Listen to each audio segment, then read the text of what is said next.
그렇지. 그러면 우리 입장에서는 규제는 졸라 강해지고 안전진단은 완화도 안 해주고 협상 그지같이 했다고.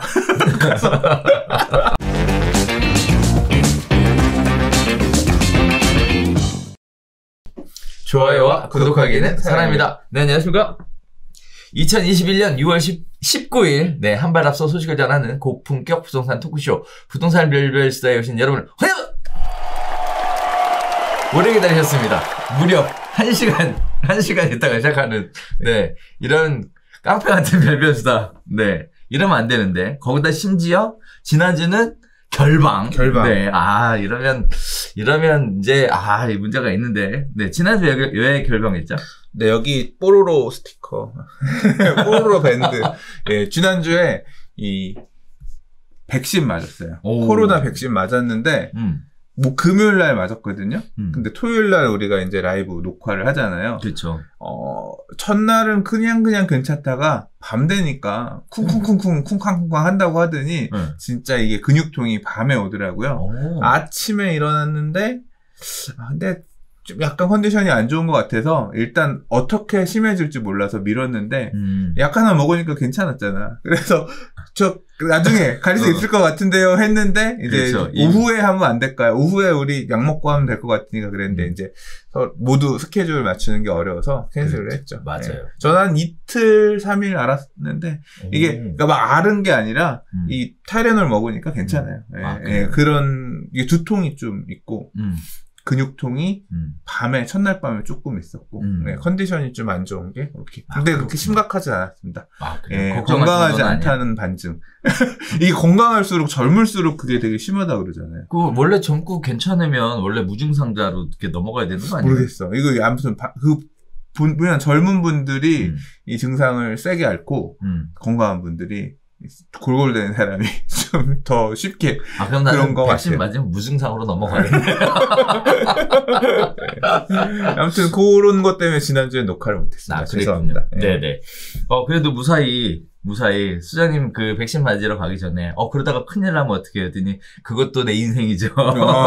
네. 네. 이렇게 얘기했던 거 갈 때 올 때는 운전이 뭐 전혀 문제가 없었습니다. 맛있는 것도 먹고 그랬어요. 그렇구나. 아무튼 마이크가 좀 작다 그러네요. 오케이. 네. 백신 접종을 잘 하셔서 무사히 돌아오셔서 네, 너무 다행이라고 생각됩니다. 자, 오늘 이제 이야기를 한번 시작해 보도록 하겠는데 오늘 크게 5가지 이야기를 가지고 네, 준비해 봤습니다.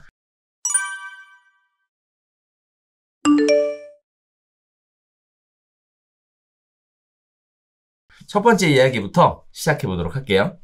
자, 재건축 걸림돌 안전진단. 과연 문턱이 낮아질까에 관련된 얘기입니다. 재건축에 관련된 얘기인데요. 자, 기준을 강화하고, 안전진단 기준을 강화하고, 안전진단을 통과한 단지가 급감했습니다. 서울시 요청에도 불구하고 완화 가능성은 매우 낮아졌는데요. 이해득실에 대한 관계도 매우 복잡해졌습니다. 자, 무슨 얘기인지 한번 볼게요.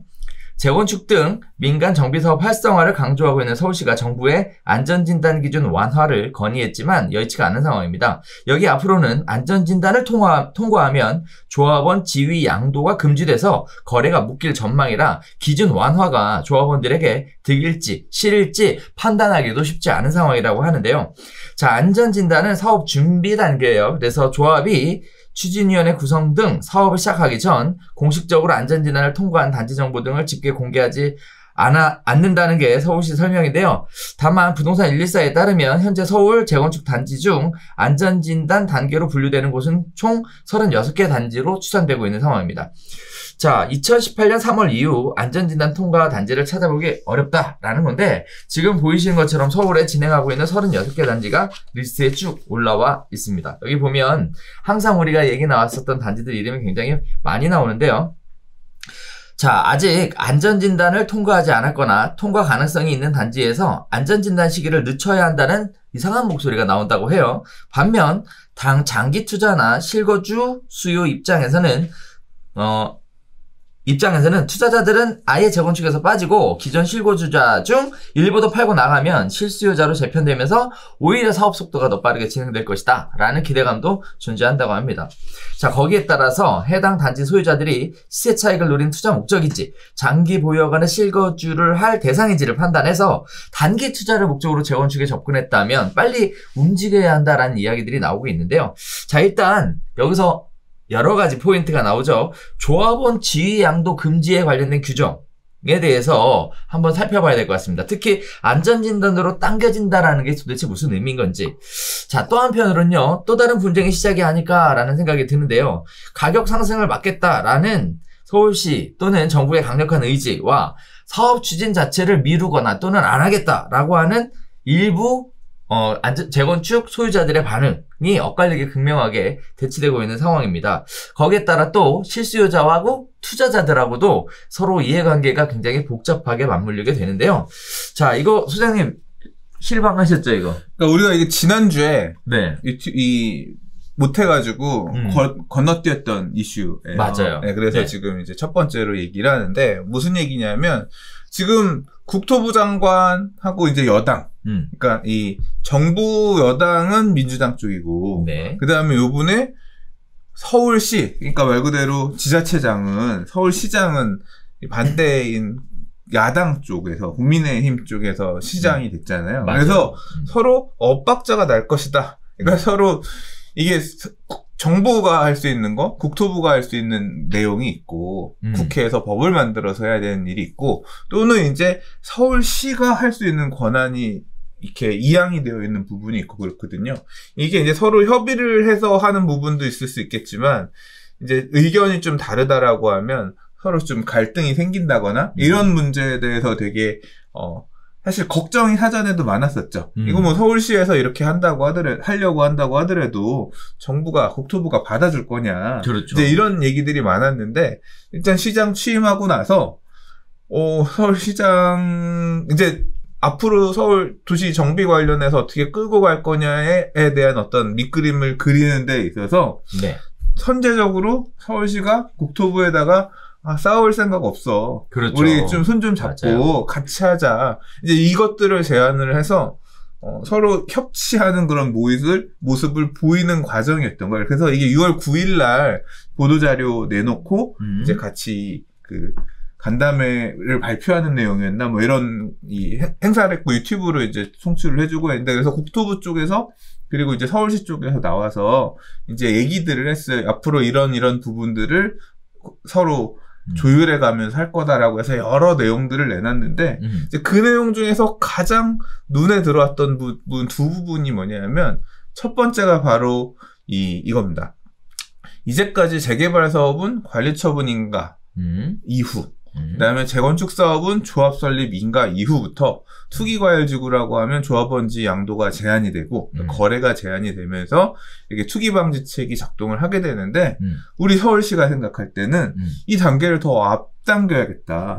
재건축은 안전진단만 딱 통과되면 조합 설립 이전까지도 다른 매수 세력들이 못 들어오게 조합원지 양도 제한을 막고 재개발 사업 같은 경우도 정비구역 지정을 받으면 관리처분 인가 이전에 마찬가지로 조합원지 양도를 제한할 수 있는 규정을 법에 만들어달라. 이건 서울시의 능력으로 할 수 있는 게 아니라 도시정비법을 개정해야 되거든요. 네네. 이런 법을 만들어달라. 다만 그 날짜는 이게 이제 모든 구역마다 똑같이 적용되기는 힘들 수 있으니 어디를 그렇게 빨리 조합원지 양도 제한을 빨리 할 건지는 이제 서울시장이 정할 수 있게끔 약간 그거는 이제 심의를 통해서 정할 수 있게끔 그런 내용을 포함한 내용을 법에 만들어 달라 라고 해놓고 한편으로는 국민의힘 의원들을 시켜가지고 부탁을 해서 의원 입법 형태로 6월 9일날 안은 내놨어요. 법안을 내놓고 한편으로는 국토부랑 얘기도 이렇게 한 거예요. 6월 7일인가 아무튼 했거든요. 그러니까 다시 말해서 좀 더 제한을 빨리빨리 하라는 안을 하나 넣고 국토부가 고민해보겠다. 이거 전형적으로 받아들이려고 한다라는 얘기가 있었습니다. 근데 갑자기 왜 빨리 이렇게 규제를 하는 어떤 기준들을 만들라고 하는 거냐. 재개발 사업 같은 경우도 관리처분인가랑 정비구역 지정은 어마어마하게 긴 기간이거든요. 장난 아니죠. 예, 이렇게 빠르게 할 수 있는 법적 근거를 만들어달라고 한 요구는 뭐냐.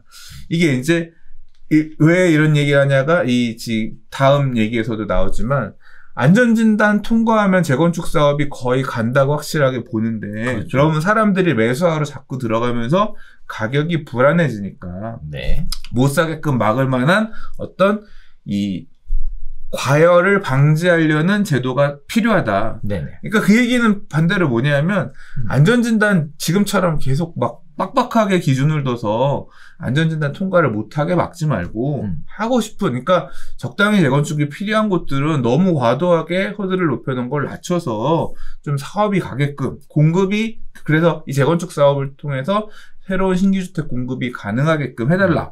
이제 이런 목소리를 낸 거죠. 재개발은 안전진단이 필요 없어요. 대신 이제 구역 지정을 받기 위한 노후 불량 건축물에 대한 요건 이런 것들 그 이외의 요건들을 맞아야 그러니까 안전진단에 대한 개념이 재개발은 원래 있어요. 마찬가지로. 그게 이제 통과되는 게 정비구역 지정이거든요. 그렇죠. 그래서 그 부분들 결국은 뭐냐면 사업 초기 단계부터 막을 수 있는 그 기준을 만들어달라. 재개발은 서울시가 가지고 있는 권원 내에서 앞으로 앞서 발표한 내용 있잖아요. 연간 26,000호씩 13만 호 정도 앞으로 공급하겠다라고 했으니 재개발도 공급 물량을 민간이랑 공공재개발 물량을 서울시는 나름대로 만들어 나갈 거고 재건축도 만들어 나가고 싶은데 이건 위에 니네 국토부가 안전진단 기준을 낮춰주지 않으면 우리 힘으로 할 수 없는 거니까 이건 좀 해달라. 근데 이제 국토부가 그거 바로 해준다는 받아 먹을 건 받아 먹었어. 그러니까 기준 그 조합원지 양도 제한 시점을 앞당길 수 있다고 하는 내용은 그래? 그거는 우리가 그러면 검토해서 법안 만들어 오자. 근데 안전진단 기준은 그렇다고 내가 바로는 못 주지. 기준 완화를 지금 당장 해주겠다고는 안 했어요. 근데 다만 앞으로 경례적으로 만나면서 그 부분에 대해서 어떻게 할 건지 논의를 하겠다. 이 정도 얘기를 한 거예요. 그러니까 왜 이거를 꺼냈는지 그리고 이 조합원지 양도 제한 규정은 일종의 투기 방지책. 그렇죠. 선제적으로 얘기를 한 거고 왜 이런 투기 방지책을 선제적으로 내놨냐? 재개발도 완화해서 구역 지정을 좀 더 하려고 하고 재건축도 안 가던 애들을 좀 밀어내려고 하다 보니까 적어도 이 정도는 규제를 해야 우리도 좀 면이 서지 않겠나 또는 가격이 급등하는 것을 좀 막을 수 있겠지 않겠나라고 생각을 하셨던 것 같아요. 자, 그런데 문제는 이렇게 해서 조합원 지위 양도 제한 규정을 조금 더 빨리 지정이 되게끔, 시행이 되게끔 이제 추진을 하고 있잖아요. 그런데 이제 왜 셈법이 복잡해졌다라는 얘기가 나오는 걸까요? 무슨 셈법이 복잡해요? 투자자하고 실거주자하고 안전진단을 통과할 거냐 못할 거냐. 이제 안전진단 기준이 완화될 거냐 안 될 거냐도 생각을 해봐야겠지만 일단 안전진단 기준이 완화되고 안 되고는 사실 별개의 문제예요.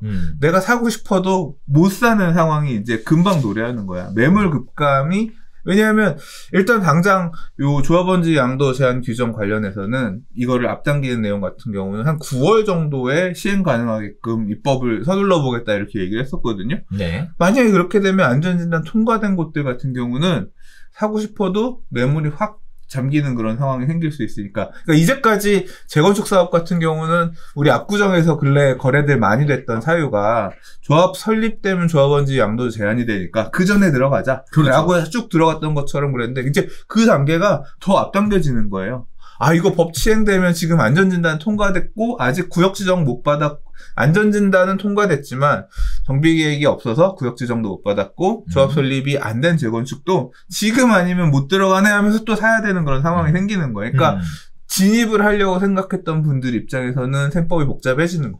당연히 복잡해질 수밖에 없고 그럼 안전진단 아예 통과 안 된 분명히 재건축이 될 만한 노후 아파트를 사놓으면 얘도 안전진단 기준이 낮아지면 갈 수 있으니까 그럼 이거라도 먼저 사놓을까 해서 살 수는 있죠. 근데 샀는데 정부가 안전진단 기준은 미안하지만 못 내주겠는데? 결국은 사놓고 안전진단 통과가 안 돼서 재건축이 못 가니까 또 기다려야 되네. 이 꼴이 날 수도 있는 거죠. 대신 거래는 되잖아요. 거래는 가능하지만 재건축을 이게 가야 새 아파트가 되는 거지. 그러니까 기다림의 시간이 그럴 거면 좀 다른 걸 차라리 볼 수도 있었는데 이런 선택이 되니까 결국은 뭐냐면 확정된 부분이 없으니까 주저하는 입장에서는 뭐 셈법이 복잡해질 수밖에 없다. 이제 그런 거죠. 한편으로는 저는 이런 말씀 하나 드리고 싶은 게 안전진단이 통과가 되면 이제 거래가 묶인다. 이렇게 얘기를 하면 한편으로 그런가 보다 할 수 있겠는데 안전진단으로 묶였을 때부터 재건축 입주할 때까지의 기간은 상상을 초월하게 길어질 수 있다는 거를 좀 생각을 하셔야 될 것 같아요. 그래서 정말 입주까지 생각하고 있는 어떤 그런 실거주 목적이나 초장기 투자를 생각하시는 분 이런 분들이라면 문제 없겠지만 말 그대로 시세 차익을 누리기 위해 재건축에 접근하셨던 분들은 묶여버리면 그냥 그대로 오래 간다 이런 생각을 좀 해볼 필요가 있을 것 같고 가격만 오르면 되지 뭐. 왜 또 나중에 저는 개인적으로 소장님도 그렇지만 팔고 싶을 때 못 팔잖아요. 그건 있어요. 예외 규정. 그러니까 이것도 마찬가지로 앞당기기는 하는데 지금도 예외 규정이 있거든요. 3년. 그러니까 3년 이상 사업이 지연되면 팔 수 있어요. 그래요? 그러니까 사업 시행 인가 이후에 3년 이상 착공 못하면 3년 이상 소유한 조합원은 팔 수 있고 착공하고 3년 이내에 준공 못 받으면 3년 이상 소유한 사람 팔 수 있고 조합 설립 인가 받았는데 3년 이내에 사업 시행 인가 신청 못하면 3년 이상 소유한 사람 팔 수 있고 이게 2년이었다. 처음 도입할 때 3년, 2014년에 법 개정되면서 2년으로 완화됐다가 이게 다시 이제 2017년 파리 대책 때 다시 3년으로 늘어났거든요. 근데 요게 이제 이 앞단계로 넘어가잖아요. 일단 국민의힘 의원 안에 보면 마찬가지로 안전진단 이후에 2년 안에 뭐 구역 지정 못하면 신청 못하면 2년 이상 소유한 사람 뭐 이렇게 2년 인원을 잘라서 안을 내놓긴 했는데 실제 이제 입법은 어떻게 되는지 봐야 돼요. 지금 이제까지는 안 들이기 때문에 좀 봐야 되지만 이렇게 사업 정체에 따른 사업이 지연될 때 그걸 빠져나갈 수 있는 이런 예외 규정들 같은 경우는 추가해서 아마 법을 만들 거라고 생각해요. 그래서 뭐 털고 나갈 기회는 이렇게 사업이 지연되는 시점에서는 또 털고 나갈 기회가 없는 건 아닐 거다. 네. 근데 이제 팔기가 어려운 게 조합 설립 인가가 나오면 또 2년 실거주 의무 채워야 되잖아요. 그거는 지금 아직 입법 안 되고 있어요. 그거 입법 어떻게 될지 몰라요. 그 내용 쏙 들어갔고 사실 지금 그 부분이 입법이 안 돼서 그거 좀 또 따져봐야 됩니다. 약간 문제가 너무 많다는 걸 인식한 것 같아요. 모르겠어요. 이제 그게 입법이 구체적으로 되면 다시 얘기하겠지만 아직까지는 벌써 시행됐어야 될 내용인데 아직 지금 얘기가 없습니다. 네. 자, 지금 그래서 안전진단 이야기들이 계속 나오고 있고요. 조합원 지위 양도금지에 관련된 이야기들이 나오고 있는데 말씀드렸던 것처럼 확정된 건 아직 아무것도 없습니다. 네. 하지만 중요한 거는 이렇게 될 수 있다라는 가능성 때문에 이해관계가 달라질 수 있는 부분이 있어서요.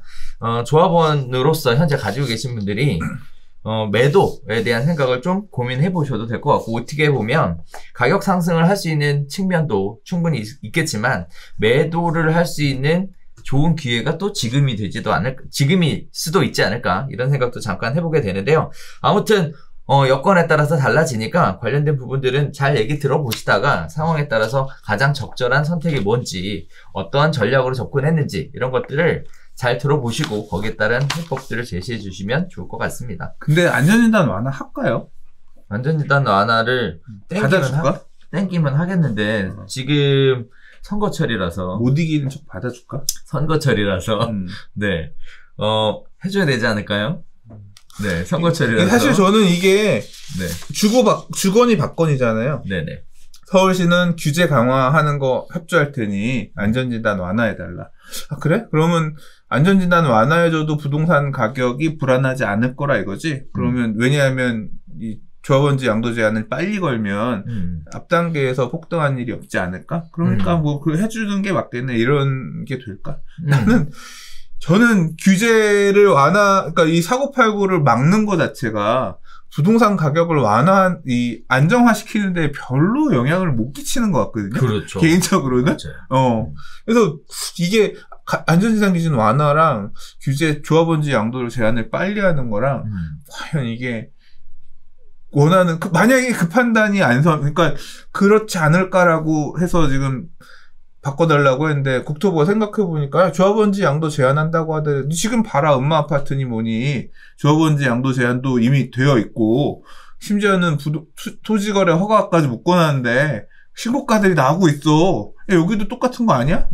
어차피 예외 규정에 따라 팔 수 있는 물건 나올 거고. 지금 질문도 하나 해주셨는데 10년 보유 5년 거주 물건 이런 것들은 1주택자 물건 예외적으로 팔 수 있는 거 아니야? 팔 수 있어요. 팔 수 있어요. 네. 네. 그런 물건들이 나오면서 물건이 많지 않은 상태에서 그렇게 가끔 물건이 하나 툭 튀어나오는데 사고 싶은 마음은 있어. 사업이 가는 게 빤히 보이니까.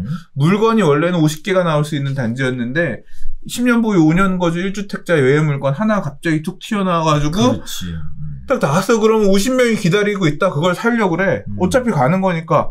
그 물건이 더 높게 비싸게 팔리는 거 아니야? 그러면 아예 거래가 안 되는 게 아니라 예외에 따라 하나씩 거래되는 애들이 신고가를 찍어주면 나머지 물건 갖고 있는 사람들은 다 이게 자기 그 거래된 가격 시세일 거라고 생각할 거 아니야. 그렇죠. 그러면 이게 과연 그거를 인지한다면 안전진단 완화 안 해주겠지. 그렇지. 그러면 우리 입장에서는 규제는 졸라 강해지고 안전진단은 완화도 안 해주고 협상 그지같이 했다고 그래야 되는 거 아니야? 지금까지 근데 이제 우리가 다음에 나눌 얘기가 이 얘기인데 네. 지금까지 문재인 정부의 어떤 방향 이런 걸 보면 굉장히 장기적인 안목을 가지고 접근하는 건 없고. 아이, 원래 없어. 그럼, 땜빵식으로 가서 처리를 해서 지금까지 문제를 여기까지 키워온 거잖아요. 네. 아이, 지금 대통령이 5년짜리고 국회의원이 4년짜리인데 장기적인 그런 게 어딨어. 다음번에 뺏기면 이게 완전히 지금 그렇잖아요. 정책이 이렇게, 손바닥 뒤집듯이 정책이 가고 있는데 장기적 안목에서 그런 거를 저 새끼들이 한 거는 잘못된 거고 우리가 하면 완전 바꿀 거야. 크게 공약이고 하잖아. 그렇지. 그렇게 갔다가 저 새끼들 순전 나라를 엉터리로 만들었어요. 야, 열심히 해가지고 이번엔 절 주세요. 되면 냅다 반대로 다시. 큰 틀에서 그런 게 어딨어. 맞아. 이제까지 그래. 계속 그래왔는데. 네. 맞아요. 네. 왕정 아니면 안 될 것 같아. 야, 장기 집권해야 돼? 왕정 이런 하는 나라들은 장기로 그렇게 보지 않을까? 현실적으로 좀 어려운 어떤 숙제가 아닌가 싶어요. 그러니까.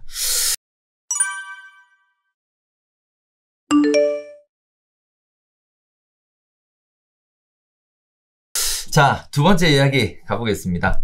자, 문재인 정부의 딜레마입니다. 네. 안 풀자니 민심이 걱정이고, 풀자니 집값이 걱정이다. 라는 얘기인데요.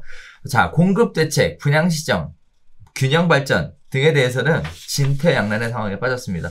규제 풀면 집값 자극은 우려가 되고 현행을 유지하면 민심 위반이 걱정되는 완전히 답답한 상황인데요. 최종 결정을 미루면서 우왕좌왕하고 있는 상황이 지금 계속 보이고 있습니다. 장기 프로젝트를 진행해야 딜레마에서 벗어날 수 있다 이렇게 얘기하는데 선생님 조금 얘기하셨던 것처럼 장기 집권 프로젝트가 장기 프로젝트가 이러려면 왕정으로 가야 된다. 야, 근데 또 지금 생각하고 있는 게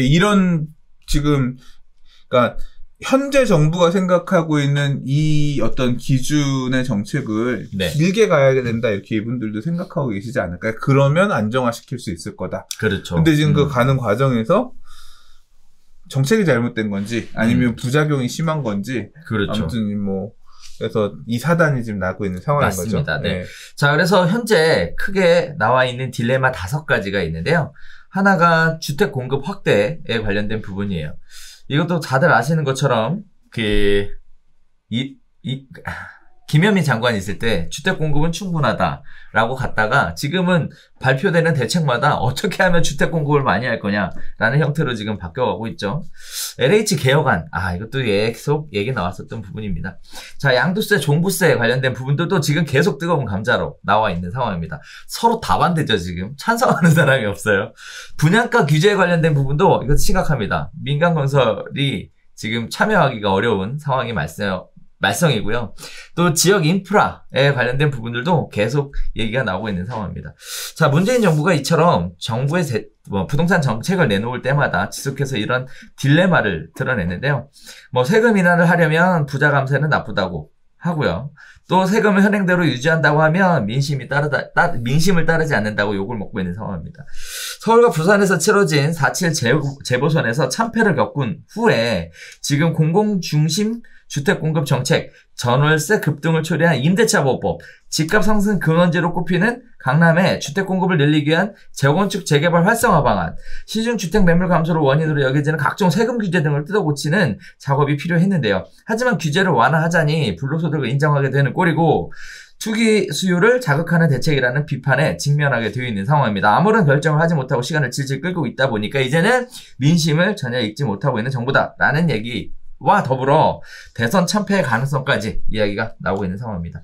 분양시장에서는 서민을 위한다는 명분으로 HUG에서 분양가 심의, 분양가 상한제 시행 등으로 새 아파트 분양가를 주변 집값 시세보다 한참 낮추는데 성공을 했는데 결국 시장에 왜곡을 만들어서 분양 로또 천국을 만들어 놨습니다. 분양을 앞둔 서울시 레미안 원메일리는요, 당첨되면 10억 원 이상의 시세 차익이 나는 상황이고요. 역대급 시장 왜곡을 방치해서는 안 된다며 시장 상황에 맞게 분양가 규제를 손질해야 한다는 목소리가 나오고 있지만 역시 민주당 지지층과 시민사회의 반대 목소리가 상당히 큽니다. 지역 개발 사업도 마찬가지입니다. 국토균형발전 차원에서 GTX 노선 연결, 가덕도 신공항 건설 등 온갖 수건 사업을 검토하면서 추진하고 있으나 한편에서는 역대급 재정 투입으로 인한 비판, 인프라 중첩에 따른 비효율, 선거용이란 비판을 받고 있습니다. 역대 가장 많은 100조 원 가까운 예비 타당성 조사 면제 사업을 추진하고 있지만 적극적으로 추진을 해도 오히려 욕을 먹고요. 하지 않아도 욕을 먹고 있는 사면 초과의 상태입니다. 자, 문재인 정부가 겪고 있는 딜레마가 자초한 측면이 굉장히 강한데요. 여러 가지 얘기들이 나오는데 처음부터 이분법적으로 서민과 건설업계, 무주택자, 다주택자 등으로 선을 긋고 시작하다 보니 두뇌 경계가 모호해진 상황에서 스스로 우왕좌왕, 갈팡질팡하며 혼란스러운 모습을 드러내는 거 아니냐라는 이야기들이 나오고 있습니다. 자, 정부가 딜레마에 빠지면 두 가지의 선택을 하게 되는데요. 책임을 다른 제3자의 조직에 미루거나 결정을 지연시키는 이러한 경향이 강해지는 상황입니다. 자, 우리가 유튜브를 방송을 하면 정부의 정책에 대해서 좋은 얘기도 하지만 비판에 대한 이야기도 종종 하게 되는데요. 정부 비판에 대한 이야기가 나오면 꼭 빠지지 않는 게, 그래서 니들이 이렇게 제안을 한번 해보란 말이야. 이런 식의 이야기들을 종종 하시는데, 이게 사실 참 어렵습니다. 그리고 또 하나는, 우리가 유튜브에서 이런 제안을 한다고 달라지는 것도 없고요. 또 한편에는 우리 입장에서의 유튜브 컨셉은 어떻게 보면 현재 흐름에 맞는 대응 방식에 대한 이야기를 하는 거지 정책적 개선이나 제안을 위해서 유튜브 방송을 진행하는 건 아니라는 점 말씀을 드리면서, 자, 수장님이랑 같이 이야기 나눌 부분은요, 제가 보기에도 답답할 것 같아요, 이거 상황. 네. 어떻게 보고 계세요? 그러니까 사면 초과라는 표현은 네. 어떻게 이해를 해야 되냐면 어떤 정부가 가지고 있는, 그러니까 주택 문제를, 부동산 가격을 안정화시키기 위해서, 예를 들어 전월세 문제를 안정화시키기 위해서 정부가 생각한, 정책을 만드는 분들이 생각한 안이 있겠죠. 그 안을 굉장히 강력하게 추진할 수 있는 힘이 주어졌어요. 네네. 2017년에 파리 부동산 대책이라고 하는 것부터 계속 그렇죠. 부동산 대책들을 되게 힘있게 계속할 수 있었던 건 뭐냐면 그 힘을 갖고 있었기 때문이에요. 굉장히 강력한 규제책. 솔직히 말해서 말이 안 되는 대책이에요. 제가 생각할 때. 저의 상식으로는 받아들일 수 없는 말이 안 되는 내용들을 담은 그런 강력한 규제책들을 썼어요. 맞아요. 그래서 지금 4년이 지났어요. 만 4년이 지났는데 만 4년이 다 되어가는 거죠. 근데 결론적으로 얘기를 하면 그러한 강력한 대책을 썼음에도 불구하고 상황이 더 안 좋아진 것에 대한 반발인 거예요. 그러니까 사면 초과라고 하는 게 그렇게 하면 안 돼, 이렇게 해야 돼라고 하는 게 옛날에는 당연히 그 시절에도 그렇게 하면 안 되라는 목소리가 있었지만 한편으로는 아니야, 빨리빨리 해서 잡아라는 목소리가 있었다고 하면 지금 뭐냐면 그렇게 하면 안 된다니까 계속하네. 이 목소리가 더 커지다 보니까 이제 싸울만해진 거죠. 안 된다고 했던 쟤네들 말이 맞는 것도 같네 하니까 지지했던 목소리들이 줄면서 이제 사면 초과의 형국이 되어버린 거죠. 한마디로 얘기해서 자초했다. 지금의 이 상황을 자초했다. 아까 말씀하셨지만 공급은 부족하지 않아 라고 얘기를 했는데 어떻게 하면 더 공급할지를 계속 고민하고 있습니다. 얘기를 꺼내는 것도 결국은 본인들의 입으로 얘기했었던 정책을 완전히 뒤집어 엎은 거잖아요. 그러니까 맞아요. 정책을 뒤집어 엎은 게 아니라 자신들이 판단을 잘못했음을 시인하고 기고 있는 거잖아요. 저는 그 부분도 결국은 그러니까 저의 생각은 그래요. 공급은 부족하지 않다고 저도 생각해요. 뭐가 문제냐 이 얘기 맨날 하지만 저는 양도소득세 중과가 재고주택 매물의 급격한 감소를 가지고 와서 매물 시장의 수요가 있는 상태에서 그 안에서 나올 수 있는 매물들의 수를 감소시키니까 가격이 너무 급등한 게 더 큰 원인이다. 그러니까 수급 자체는 그런 대로 갈 수 있는 상황이었으나 이런 어떤 매물 급격하게 줄이는 정책 자체가 뭐 양도소득세 중과만 있었던 게 아니라 임대사업자 제도도 그렇잖아요. 그렇죠. 못 팔게 막는 이제 이런 잘못된 정책들 몇 개가 지금 시장을 더 이상한 방향으로 가게 만들었다고 개인적으로 생각하는데 아무튼 그런 모든 것들을 제가 한 거 아니잖아요. 누가 했어요? 정부와 여당이 주도해서 이만큼 만들어왔고 지금 그것에 대해서 지금 평가를 받고 있는 겁니다. 그러니까 그 평가를 누가 하고 있냐면 시장 참여자들이 하고 있는 거죠. 그렇죠. 분노로서. 야, 이 가격이 말이 되냐? 응? 3기 신도시 기다리라고 불과 2, 3년 전에 3기 신도시 기다리라고 2018년에 얘기하면서 그거 기다리려고 참고 집 안 샀던 사람들은 그때 그냥 3기 신도시 3기 신도시 하겠다는 얘기 안 꺼냈으면 그때 샀단 말이에요. 근데 그때 살려고 했던 집이 5억짜리가 지금 10억, 11억이 됐어. 이제 그러면서 더 설 자리가 없어진 거지. 그러니까 그거는 뭐 누가 한 게 아니에요. 뭐 투기꾼들이 했다? 그 투기꾼들을 제대로 못 막은 것도 책임을 져야지. 책임은 못 지겠다. 그것에 대한 비판은 받아야지. 결국은 뭐 딜레마가 아니라 지금 본인들이 옳다고 생각하셨던 정책대로 끌고 오셨고 지금 4년이 지나서 이 모양 이 꼴이 된 상태입니다.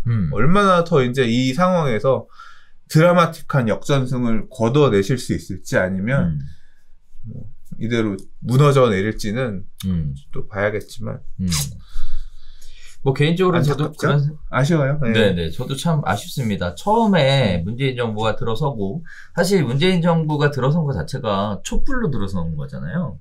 굉장히 이례적인 일로 들어서셨고요. 그리고 또 총선에서도 완전히 압승을 하셨습니다.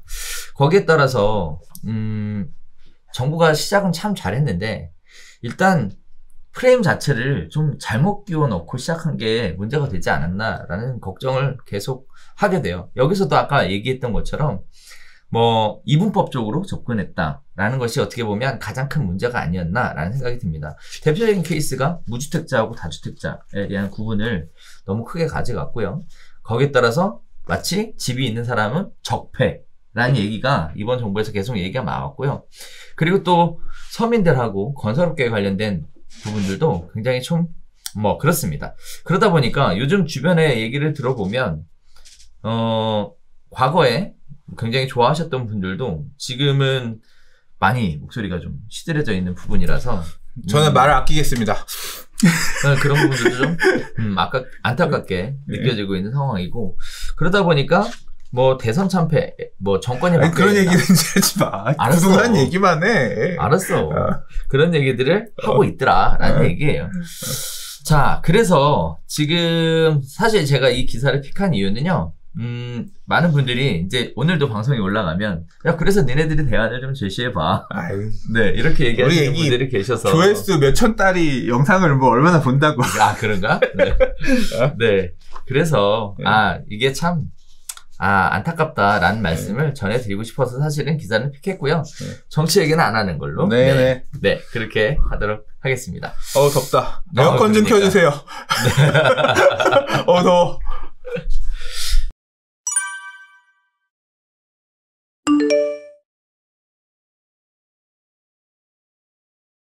자, 세 번째 이야기입니다. 아마 오늘의 이야기 중에 가장 긴 이야기가 되지 않을까 싶은데요. 부동산 시장이 또 심각합니다. 정신없습니다, 지금. 자, 공급 절벽에 매물 잠김까지 뛰고 또 뛰는 집값에 대한 이야기 한번 해보도록 하겠습니다. 자, 문제는요. 이런 상황이 앞으로도 당분간 지속될 것이다 라고 예측하는 전문가들이 많다라는 겁니다. 자, 한번 볼까요? 자, 한국부동산원 주택가격 시계열에 따르면 전국 집값은 2019년 9월부터 지난달까지 21개월, 서울은 작년 6월부터 지난달까지 12개월 연속 상승했습니다. 자, 이달 들어서 상승세 꺾이지 않았고요. 전국 아파트 가격은 계속 오르고 있습니다. 서울 아파트 값도 0.11% 뛰어서 47주 만에 최고를 기록한 수준이었고요. 53주 연속 고점을 갈아치우고 있는 상황입니다.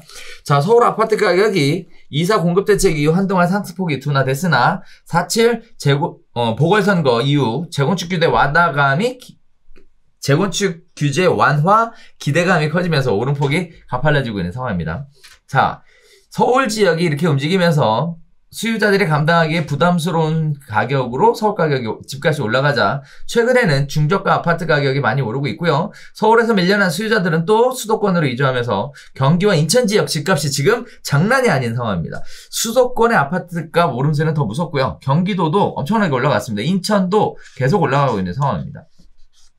자, 그래서 문재인 정부 4년간 전국 아파트 값은 62.2%, 서울 아파트 값은 86.5%가 상승을 했어요.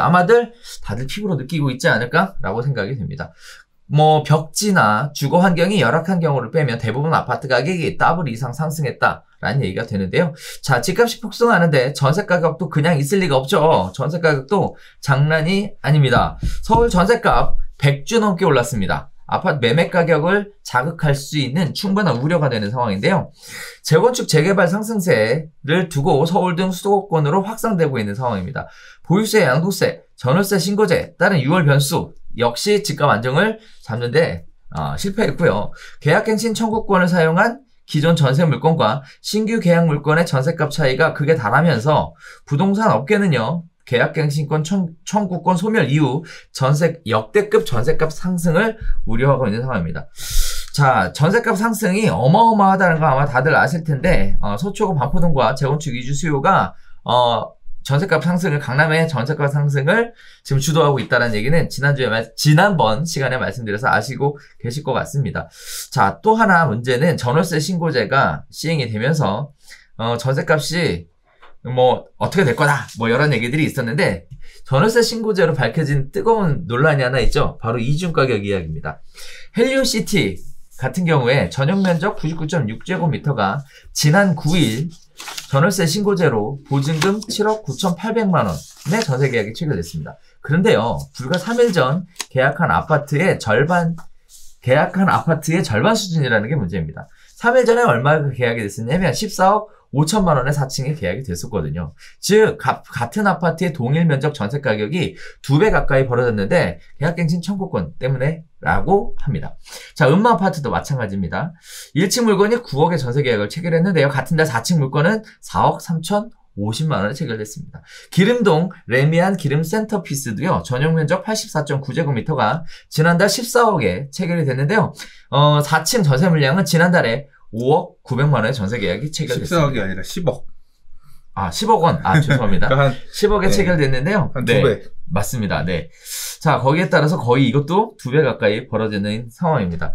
자, 서울 보시는 것처럼 주요 아파트 전세의 이중 가격 현황인데, 보시는 것처럼 계약갱신 청구권 돼서 신고된 금액하고 신규로 계약되면서 신고된 금액의 차이가 어마어마하게 발생이 되고 있습니다. 문제는 계약갱신 청구권이 끝나면 이 부분들이 시세를 반영해서 일제히 가격이 올라갈 것이 예상이 된다라는 거예요. 따라서 전세 가격 상승은 진짜 상승이 예견되어 있다. 이렇게 봐도 과언이 아닐 것 같습니다. 자, 시장이 이렇게 돌아가고 있다 보니까 원인이 뭐냐에 대한 얘기들이 나오는데요. 금리 인하 얘기, 평범한 유동성 얘기, 공급 부족 얘기 늘 했었던 얘기니까 패스하겠습니다. 시장의 반응은 어떻게 보이고 있냐? 자, 다시 오르나 봐. 네, 지방 곳곳에 부동산 탐방 버스들이 다시 운행을 재개했다고 합니다. 수원 지나 명륜, 서금사 지나 온천 지나 사직으로 간다. 이런 얘기들이 나오고 있다고 하는데, 네, 어떤 모임에서 그런 얘기들을 하고 있다고 해요. 자, 주택가격 설문조사 결과가 어마어마하게 지금 표에 보시는 것처럼 매우 상승할 것이다 라고 생각하시는 분들이 많다 보니까 이제 시장이 이렇게 움직이는 것 같은데요. 자, 이분들이 어디를 가느냐? 공시가격 1억 미만으로 살만한 물건을 찾고요. 투자 감각을 좀 높이려고 그러한 탐방버스에 몸을 올렸다라는 얘기들이 나오고 있습니다. 통상 카카오톡 오픈 채팅이나 블로그 등지에서 뭐 유료 부동산 강의를 곳곳에서 뭐 이렇게 하고 있다고 하는데요. 뭐 들리는 소문에는 김해, 전주, 원주, 익산 등 지방 곳곳으로 버스가 대절됐다는 소문입니다. 자, 대규모 주택 공급이 단기간에 해결되기 어려울 것 같다는 분위기가 퍼진 것이 단초가 되어서 이러한 부분이 투자자들이 움직이기 시작했다는 건데요. 뭐 재밌는 얘기들이 나옵니다. 뭐 풀피 투자, 무피 투자 뭐 이런 얘기들이 나오고요. 천떼기족 이런 얘기들이 또 나오고 있어요. 또 짝수 투자법? 근데 사실 저는 다 처음 듣는 얘기라 이따 여쭤볼게요, 소장님한테. 네, 이런 얘기들이 나오고 있는 상황입니다. 자, 또 하나 분위기가 하나 바뀐 게 있죠. 지금 보면요, 법인으로, 네, 부동산 투자하는 것이 지금 굉장히 어려워졌었는데요. 이 부분도 다시 법인 투자가 살아나는 분위기입니다. 지난 4월 전체 아파트 매매 사례 중 개인에서 법인으로 손바뀜 된 경우가 1.94%였습니다. 그래서 법인 투자가 한참 기승을 부리던 해에는 무려 3.95%, 4.8% 정도가 됐었는데 엄청나게 떨어졌죠. 자, 그런데 지난해 8월 이후 9개월 만에 법인으로 부동산을 매수하는 사람들이 가장 높게 지금 현재 나오고 있는 상황입니다. 그 617 규제에서 나왔었던 얘기가 있어서 뭐 법인이 이제 끝났다라는 얘기가 있었는데 이런 부분들이 다시 살아났다는 얘기는 일단은 감내할 만한 수준이다 라고 얘기하고 있는 것 같아요. 세금 올리는 방식으로의 규제는 집값 상승을 막을 수 없을 것 같다. 최근 다시 법인 투자가 활기를 띠는 이유는 이미 시장 참여자들이 올라간 세금에도 적응하고 이를 반영해 투자에 나선 것이다. 이렇게 이야기하는 예측하시는 분들이 많습니다. 자, 부동산 가격이 다시 불안해지기 시작했는데요. 매매 시장은 급등하고 있고요. 임장버스가 등장하고 풀피 투자, 무피 투자, 천떼기족, 짝수 투자법 같은 이런 신조어들이 다시 등장하고 있습니다. 전세 가격은 이중 가격 문제로 인해서 지금 급등이 확실하게 예약되어 있는 상황입니다. 시장의 움직임을 도대체 어떤 중심으로 봐야 되는지 일단 서민들 입장에서 굉장히 헷갈리고 있는 상황인데요. 자, 오늘 얘기가 많아요, 이거. 그죠? 제가 한 방에 다 뽑았어요, 그냥. 매매, 전세, 시장의 움직임까지. 자, 소장님도 하실 말씀이 많으실 것 같은데. 안 많아요. 왜요? 왜? 고생하셨습니다. 그렇다고 하네요. 네. 다음 거 보죠. 자, 매매는 지금 임장버스 얘기가 나오는데, 이거 뭐예요? 임장버스는? 일단, 임장버스는 제일 끝단이었잖아. 아, 그랬나? 그럼 뭐부터 할까요, 부장님? 첫 단부터 보면, 지금 집값이 오르고 있는 거 맞아요? 집값이 오르고 있대요. 오르고 있대요? 네. 뭘 보니까? 근데, 여긴 이제 특수한 상황이잖아요. 근데 요새 한 가지 분명한 거 뭐냐면, 며칠 전부터 갭 투자를 기대하고 움직이는 분들의 상담이 늘어나고 있어요. 그러니까 매수가 지금 다시 움직이기 시작은 했다. 그렇죠. 그리고 오셔가지고 이제 강남 지역이잖아요. 네. 오셔갖고 하시는 말씀이 저는 상상하지도 못하는 이야기들인데 돈이 별로 없어요. 8억 정도 가지고 갭 투자를 할 수 있을까요? 전세 끼고 뭘 살 수 있을까요? 그렇죠. 그거 물어보는 사람인 거지. 그러요. 네, 이런 분들이 뭐 한때 갭 투자가 화랑이었을 때. 그럼 그분은 취득세 12% 낼 생각하고. 아니요. 여기 오신 분들은 그 정도는 아니고. 그럼 1주택이네? 1주택이. 그러니까 갭 투자가 아니라 그냥 1주택을 8억 갖고 하려는 실수요자가 사는 거네. 1주택이었던 분들도 이제 사겠다고 움직이시는 것 같고. 그리고 1주택을 일부러 만들어 갖고 오신 분들도 있으시더라고요. 그러면 일시적 1세대 2주택으로 살려고 산다고? 그렇게 생각하시는 거겠죠. 네. 일단, 지금 뭐 댓글에도 이 채팅창에도 있지만 뭐 오른다고 하는데 매매가 왜 안 되나요? 매매가 없나요? 팔리지가 않아요? 이런 얘기가 있거든요. 일단 제가 느끼는 어떤 흐름은 이게 지역마다 지금 분위기는 조금 다를 것 같아요. 매물은 전체적으로 많지 않을 것 같고 맞아요. 그러니까 후행장이니까 핵심 지역 막 이런 데서 엄청나게 뜨겁게 이런 느낌보다는 그러니까 지금 뭐 대표님도 말씀하시는 게 거래가 많이 됐다 이 얘기가 아니라 사람이 들어오기 시작했다 그렇죠. 얘기인 거잖아요. 그러니까 지금 막 불타오르는 상황은 아니고 이제 또 좀 가는 건가 약간 이런 정도의 느낌일 수 있는데 부동산 스터디 카페 트래픽을 기준으로 놓고 보면 작년에 한 70%, 80%? 뭐 그 정도밖에 안 돼요. 엄청 그래요? 지금 낮은 상태예요. 그러니까 이렇게 막 사람들이 엄청 가즈아를 외치는 상황은 아닙니다. 근데 물론 특수성은 있어요. 작년은 6월 땡 치자마자 트래픽이 확 30%, 40% 확 튀어 올라갔어요. 그래서 작년은 6월달 들어서 갑자기 6월 땡 치자마자 물건들 급매 다 팔렸다고 하면서 올라가는 거 아니야 하면서 매수들이 막 불을 붙으면서 가격이 올라가는 게 보였다고 하면 그래서 617 대책이 나오고 710 대책이 나오고 84 대책까지 쭉쭉쭉쭉 나왔잖아요. 지금은 그러다 보니까 더 트래픽이 늘어난 부분도 없잖아 있는데 지금은 그런 분위기는 아니에요. 뭐 낮은 수준은 아닌데 일평균 기준으로 300만 전후 정도의 트래픽이 그냥 유지가 되고 있는 상황이거든요. 그래서 엄청 핫한 분위기는 아닌 것 같은데, 근데 이 기사에서 얘기하는 공급 절벽의 매물 잠김, 또 뛰고 또 뛰는 집값, 이 내용을 기준으로 놓고 보면, 이제 제가 관심 있는, 보고 있는 몇몇 지역들의 매물의 리스트를 보잖아요. 그럼 매물은 없어요. 확실히 없어. 매물이 왜 이거밖에 없지? 전세방, 전세 뭐 셋, 하나, 매매도 몇 개 안 되고, 그러니까 매물의 양도 그렇게 많지는 않은 거예요. 이제 가격도 근데 보면 이게 가격이 엄청 확 튄 가격이냐, 제가 보는 지역의 가격은 그렇게 확 튄 가격이 아니야.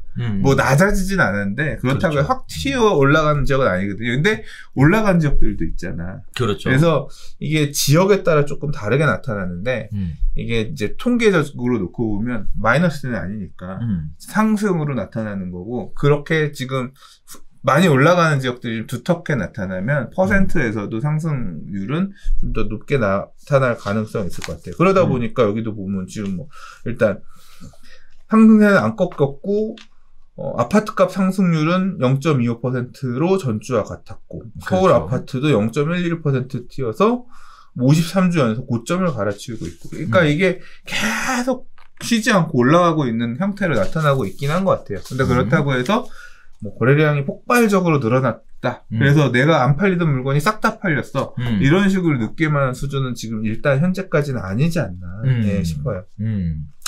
전세 가격은 많이 올라간 게 맞는 것 같아요. 지금 아까 지금 기사에서 얘기한 사례 보면 레미안 기름 센터피스 34평형 그러니까 전용 84.9가 10억, 음마가 9억, 헬리오시티가 14억 5천. 야, 이거 2년 전에 입주할 때 14억 5천이면 로얄동 살 수 있었는데. 이 금액으로 살 수 있었던 금액인데. 그러니까 이게 당장 지금 입주 물량들 많을 때, 지금 센터피스도 입주한 지 몇 년 안 된 아파트잖아요. 그러니까 과거의 기준으로 고려해서 볼 때, 전세 가격은 진짜 미친 듯이 급등을 했고, 뭐, 전세도 마찬가지로, 매물들, 제가 보는 지역들도 보면 전세 매물들이 이렇게 많지 않아요. 그래서 매물이 그렇게 생각보다 많지 않은 게, 그게 반영되면서 있는 것 같아요. 자, 또 한편으로는 그런 생각이 들어요. 이 얘기부터 해야 되겠다. 소장님 말씀하셨으니까 제가 느끼고 있는 시장의 지금 분위기는요. 일단 매도자들이 과거에는 매도에 관련된 상담 자체가 없었습니다. 네, 없었고요. 그러다가 5월 중순 때는 아예 매수의 문의도 없고 매도에 대한 상담도 없었어요. 그러다가 6월달 딱 넘어서고요. 그리고 6월달 두 번째 주에 들어서면서 매도자들의 상담이 증가하고 있어요. 상담이. 그러니까 매물은 아직 안 나왔어. 그러니까 6월 1일 됐으니까 그렇죠. 내가 이제 올해 종부세는 내야 돼. 그렇죠. 근데 지금 팔면 얼마냐. 그렇죠. 이제 분위기 한번 이제 보는 사람들이 나오기 시작한 거네요. 팔고 싶은 물건들이. 맞아요. 지금 그래서 매도자의 상담이 증가하고 있는 상황입니다. 자, 그다음에 또 하나는요. 6월달 딱 접어들고 나서 지금 이제 계속 얘기 나오는 것 중에 하나가 이제 소장님 얘기하셨던 특수지역에 대한 것이 여기가 반영이 되는 것 같아요. 다시 얘기하면 반포가 이주하고 있잖아요. 그 이주 수요에 대한 부분들 때문에 시장 자체가 영향을 받는 거 아닌가라는 생각이 들어요. 즉 매수자들이 문의로 온다, 갭투자에 대한 관심을 갖고 있다라는 건 어떻게 보면 이쪽 시장 이야기지 않을까라는 생각도 들어요. 그래서 말인데 전세 가격은 또 뭐 심상치 않습니다. 지금 보면 이제 2년 지나면 그 계약갱신 청구권이 끝났으니까 나머지 재계약되는 건 전부 다 가격이 올라갈 거 아니에요? 현 시장 가격에 맞춰서. 그럼 전세 가격이 엄청나게 많이 올라갈 것 같은데 아무튼 네, 이런 부분들이 현재 잡히고 있는데요.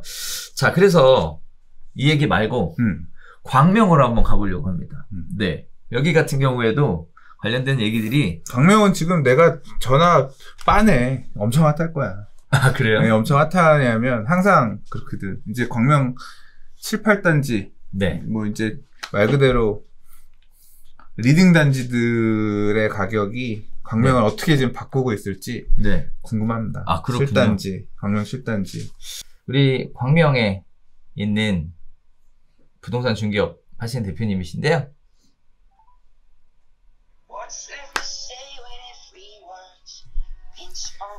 전화를 받으실려나 모르겠네요. 네.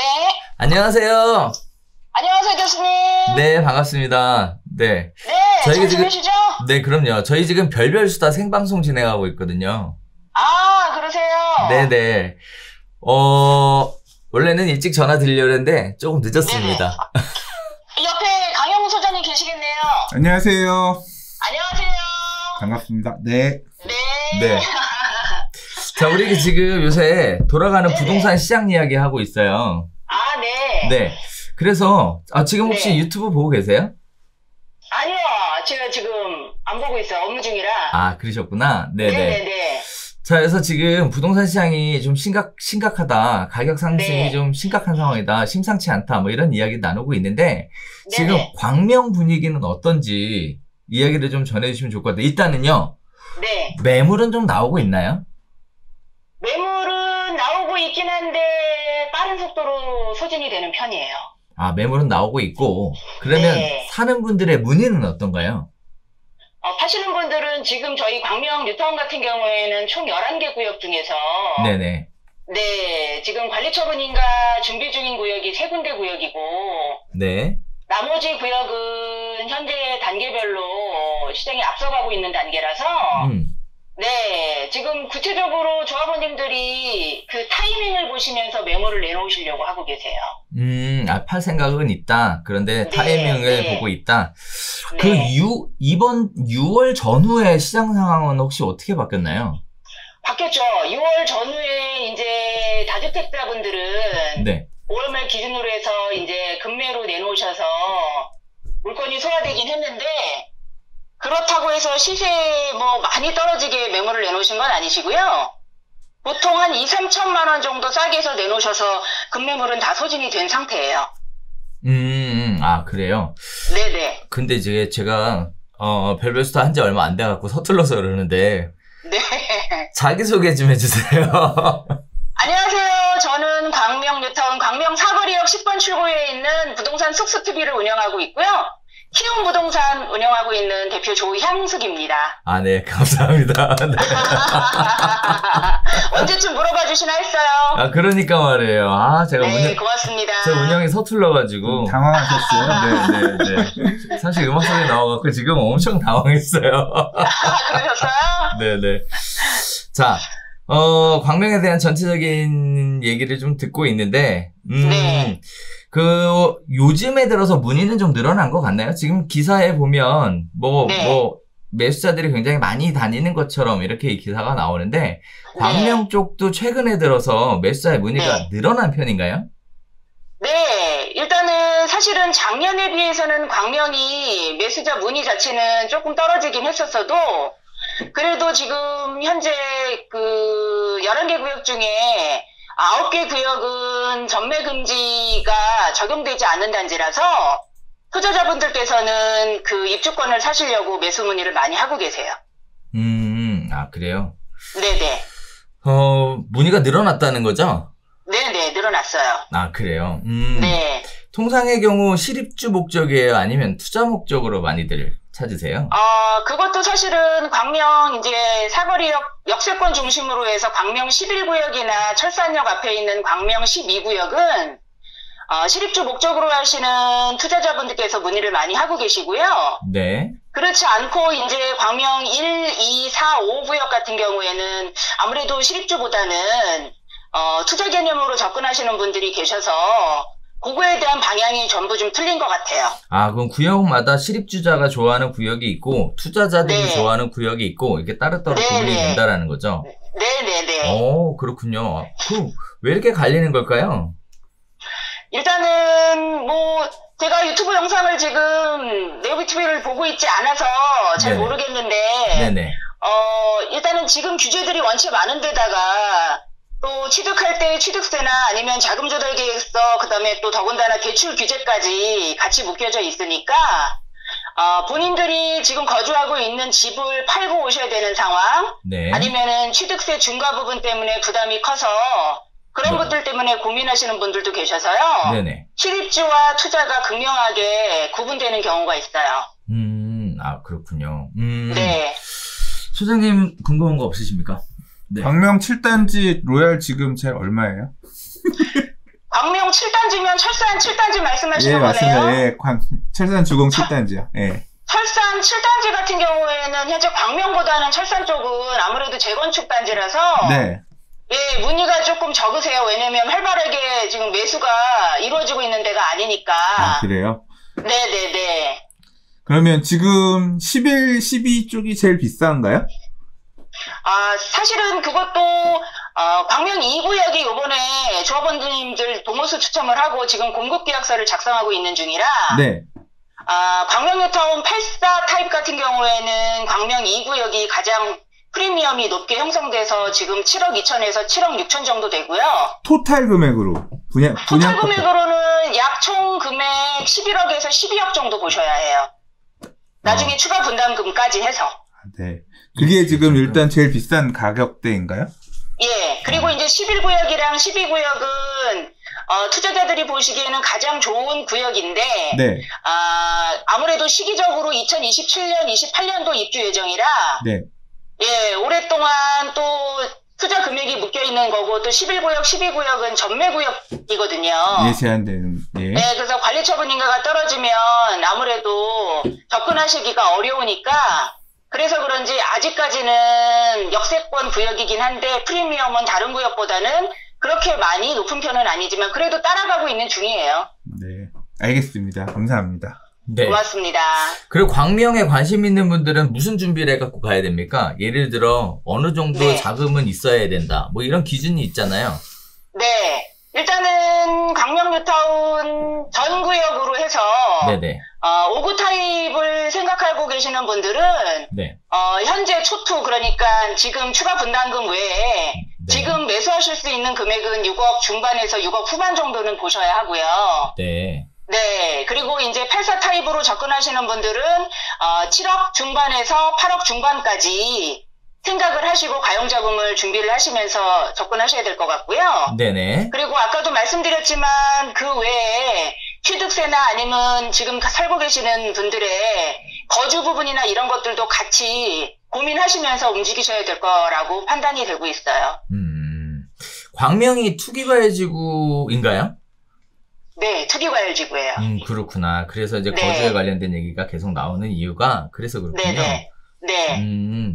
네, 알겠습니다. 일단은 광명으로 가려면 한 6억 중반 정도를 준비를 해가지고 최소한 네네. 네, 네. 이렇게 하고 움직여야 되겠네요. 그 네네. 이후에 추가 부담금 같은 경우가 약간 더 발생할 수 있고 네네. 그리고 또 상황에 따라서 구역에 따라서 선호하는 구역들이 다 달라질 수 있으니까 이런 네. 부분들은 아무래도 디테일하게 본인의 네. 투자 목적이나 거주 목적에 따라서 따로따로 설명을 좀 들어봐야 되겠네요. 네. 네. 자, 알겠습니다. 네, 오늘 네. 좋은 말씀 해주셔서 감사하고요. 네네. 네, 일단 광명에서 또 네, 좋은 소식들 계속 들려주시면 좋겠습니다. 네, 고맙습니다. 네, 감사합니다. 네.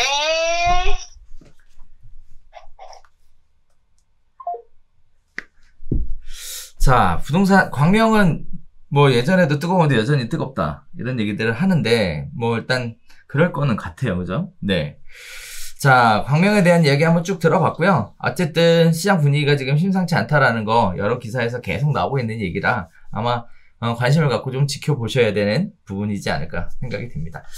자, 하실 말씀 없으시면 넘어갈까요? 네, 아까 그리고 마지막 부분에 보면 네. 뭐 그러니까 이런 움직임들은 계속 있는 것 같아요. 부동산 탐방 버스라고 얘기하는, 소위 말해서 지금 규제에서 피해 있어가지고 뭐 공시주택 가격 1억 미만, 그래서 취득세 준거 없이 살 수 있는 것들, 이런 것들 주스러 뭐 수량으로 주스러 다니는 이런 세력들이 서울 수도권을 벗어나서 지방으로 이렇게 막 그렇게 움직이고 있는 세력들도 있는 것 같아요. 네.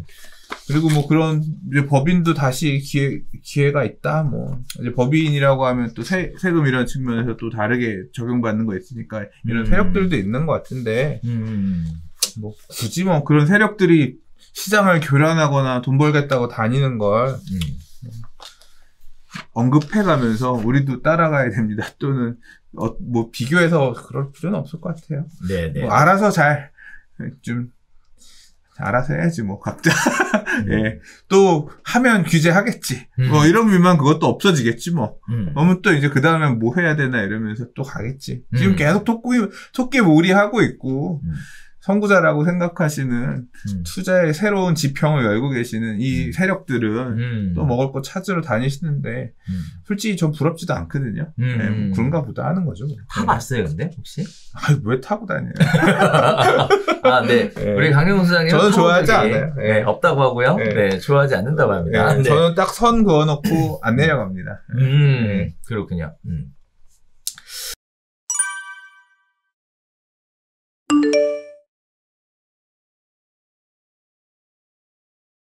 자, 그럼 이제 네 번째 얘기 넘어가 보겠습니다. 네. 자, 철근, 시멘트, 목재가 다 부족한 상황입니다. 원자재값 상승에 분양가 상승 우려까지 겹쳐진 상황인데요. 문제가 생각보다 심각합니다. 자, 중소건설사가 공사 중단의 직격탄을 맞고 있는 상황이고요. 장기화되면 대형사도 타격이 예상됩니다.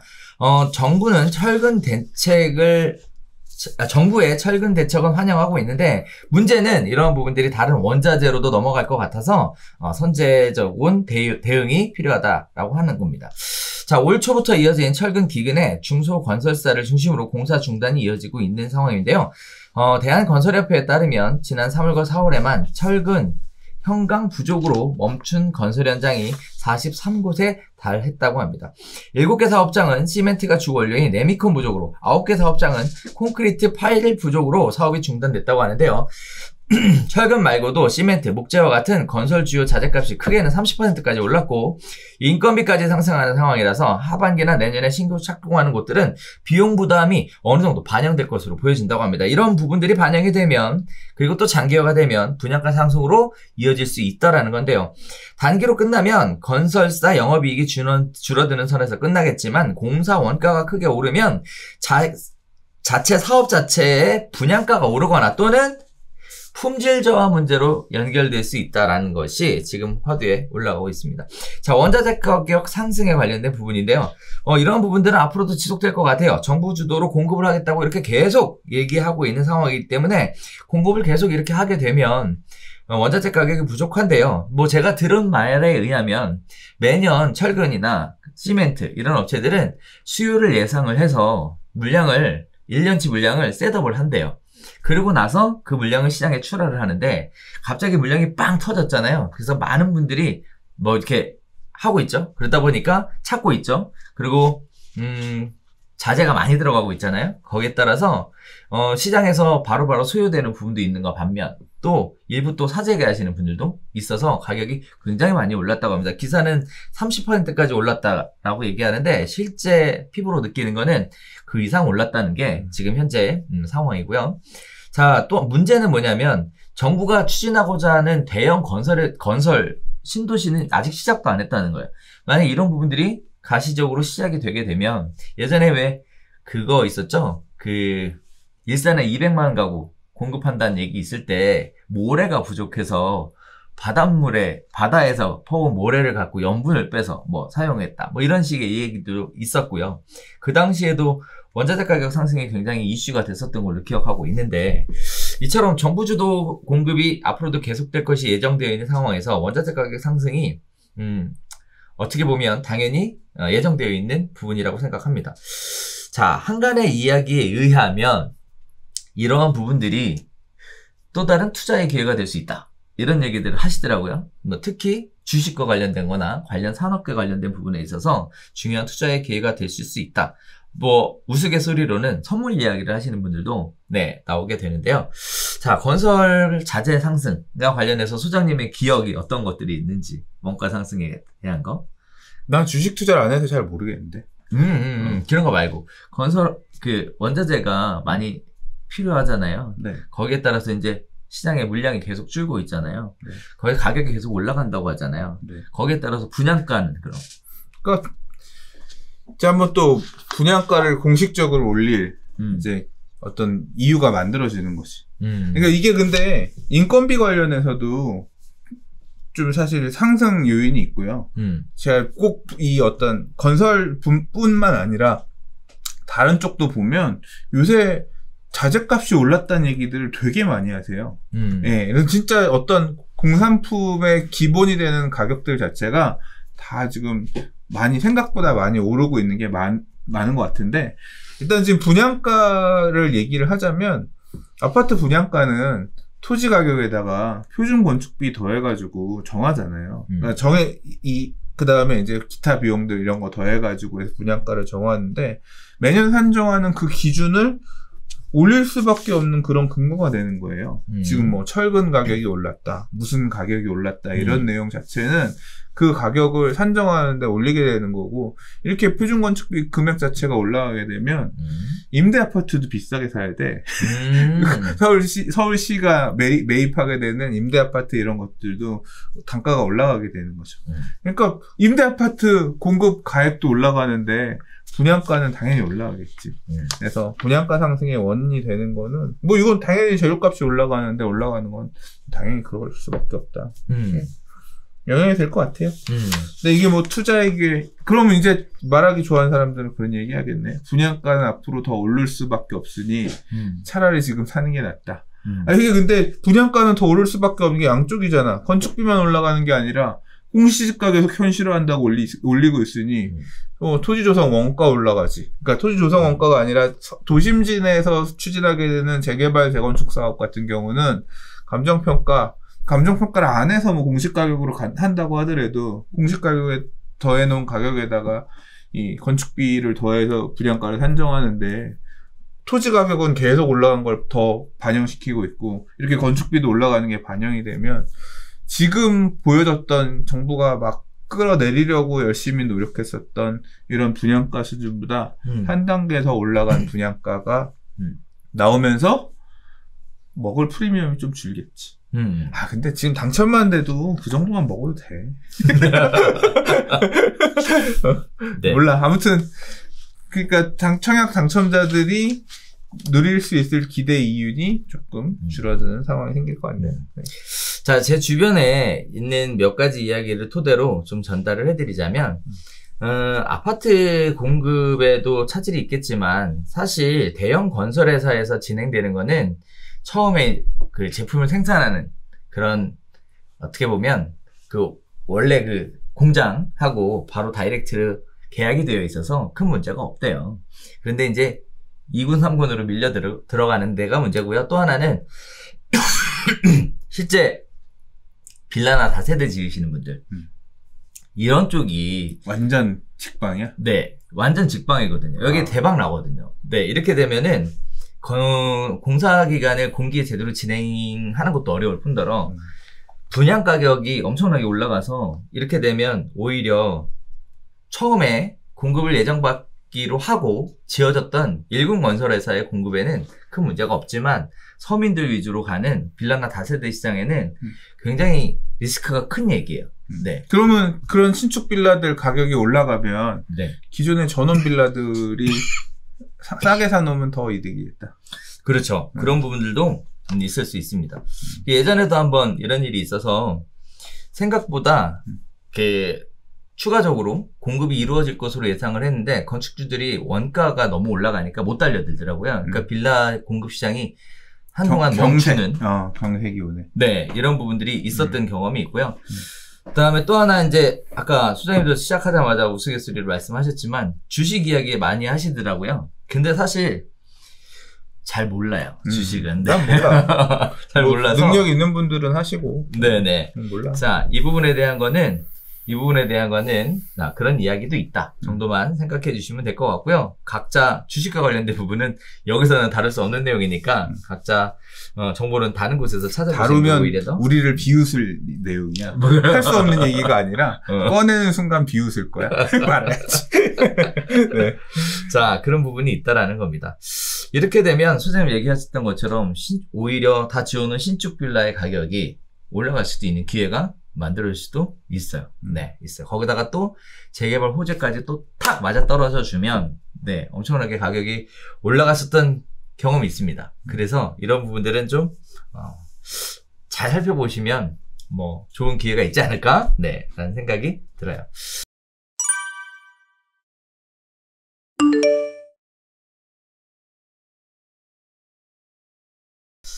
자, 5번째 이야기. 네, 한번 가보겠습니다.